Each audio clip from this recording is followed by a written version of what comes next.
Welcome to this edition of the O-State Report. We're glad you're with us. I'm Allie Brooks. There's a fight going on across the aisles, both in the Capitol and in the convenience stores, regarding alcohol laws. Well, we just experienced the first commercial airline flight here at Stillwater Regional Airport. Signs are hanging up all around OSU's campus, just like this one, providing information about that specific tree and the benefits it gives our university. After two major losses at the beginning of the season, they bounced back and recovered with a 7-game win streak. Now they get to take on the Oklahoma Sooners for that Big 12 championship this weekend.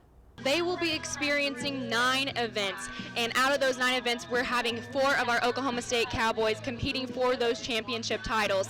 After learning more about these 7 state questions, students had the opportunity to fill out a survey ballot, which stated whether they were for or against these issues. Welcome, and we are live at the 2015 Sea of Orange Homecoming Parade. Stillwater Regional Airport got some big news. State and local officials announced that there will be non-stop jet service beginning August 23rd. The town of Stillwater, Oklahoma and American Airlines joined forces to provide a game changer for the Stillwater community. I think Stillwater and Oklahoma State are two of the greatest college residences in the country, but this is just going to make them greater. This really puts us in a whole new league. The partnership with Stillwater and American Airlines has been 5 years in the making, but according to former Mayor John Bartley, it has been a long time coming. I mean, they tried in the 70s to get commercial air service. Not going to happen. Probably again in the 80s, wasn't going to happen. But then it really is probably in the mid-90s when we got a grant to redo the runway. That really probably was the first step to lay the groundwork to get here. State and local officials have worked hard to bring American Airlines to North Central Oklahoma because they know what type of benefits commercial flights will lead to. And the game-changing news is that this provides economic development for Stillwater and North Central Oklahoma. Not only will this benefit the community, but it will also benefit Oklahoma State University as well.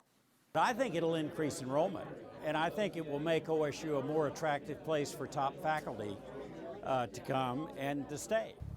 267 miles separate Stillwater and Dallas. With the connecting flight, residents will save more than half the time to connect to DFW.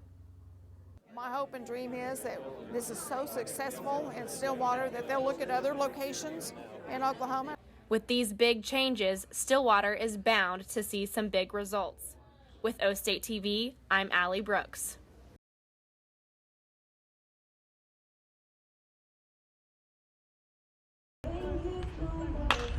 It was a huge season for Cowboy baseball last spring.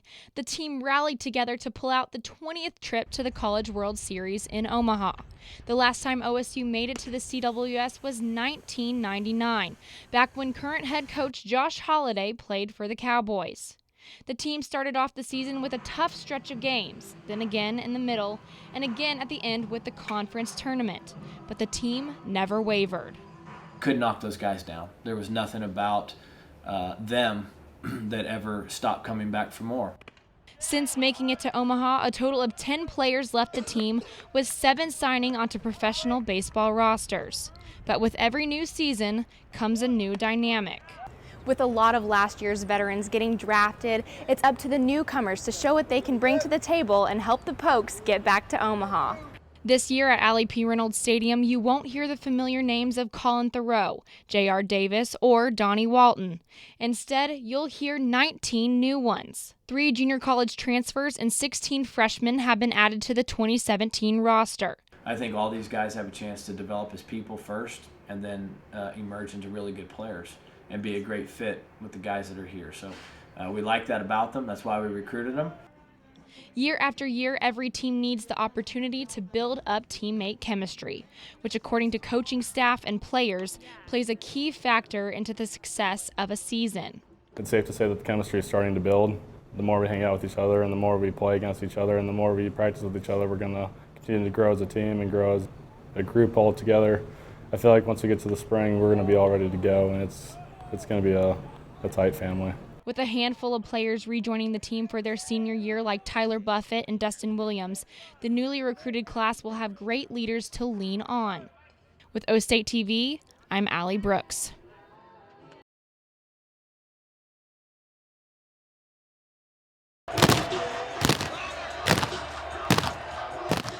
The sound that every Cowboy loves and every opponent fears.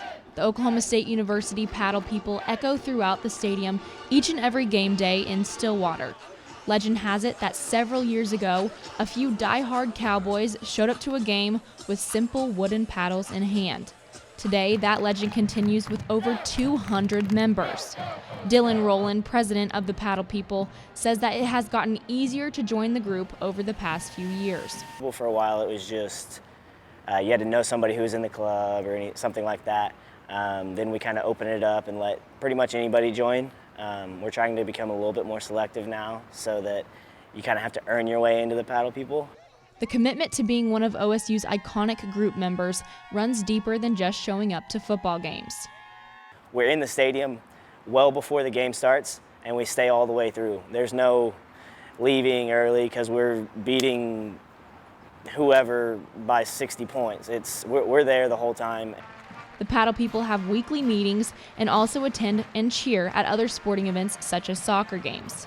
Even though Oklahoma State recognizes them as a game day tradition, they are not given seats by the university. Back when the group first came to be, good seats were easy to come by. Now, with Oklahoma State football's success over the last few years, the ideal spot is hard to find. In order to obtain those front row seats of the student section, the Paddle People have to camp out outside of Boone Pickens Stadium, sometimes 4 days before game day. Up until 2012, the Paddle People were able to make as much noise as they wanted at any given time. Now, the noise must stop when the quarterback gets in position to receive the snap. Even though the rule is a minor setback for this group of students, it seems to be a compliment. It goes to show that the noise distracts the opposing team. I can hear it from the wall, but whenever you're down there and it's all directed at you, it is pretty overwhelming, especially if you are trying to play a game. One sound rings through every inch of Boone Pickens, and luckily for us Cowboys, that sound will never be stopped. With O State TV, I'm Allie Brooks.